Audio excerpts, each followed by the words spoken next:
DPA news Marathi, शोध सत्य बातमीचा.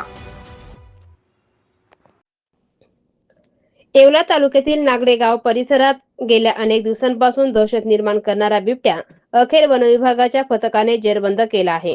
या कार्यवाहीमुळे ग्रामस्थांनी सुटकेचा निश्वास सोडला असून वनविभागाच्या कामगिरीचे सर्वत्र कौतुक होत आहे. बिबट्याला पकडण्यासाठी आप्पासाहेब साताळकर यांच्या शेताजवळ वनविभागाने पिंजरा लावला होता. अखेर हा बिबट्या पिंजऱ्यात अडकल्याने वनविभागाच्या प्रयत्नांना यश आले. बिबट्या जेरबंद झाल्याची बातमी गावात पसरताच नागरिकांनी घटनास्थळी मोठी गर्दी केली. अनेक दिवसांपासून भीतीच्या छायेत वावरणाऱ्या ग्रामस्थांनी समाधान व्यक्त केले. तसेच पकडलेल्या बिबट्याला सुरक्षितपणे अभयारण्यात सोडण्यात यावे अशी मागणी ग्रामस्थांनी वनविभागाकडे केली. यावेळी ग्रामस्थांनी वनविभागाच्या अधिकारी व कर्मचाऱ्यांचे आभार मानत त्यांच्या तत्पर कार्यवाहीचे कौतुक केले. DPA न्यूज साठी प्रतिनिधी प्रवीण पाटील, येवला.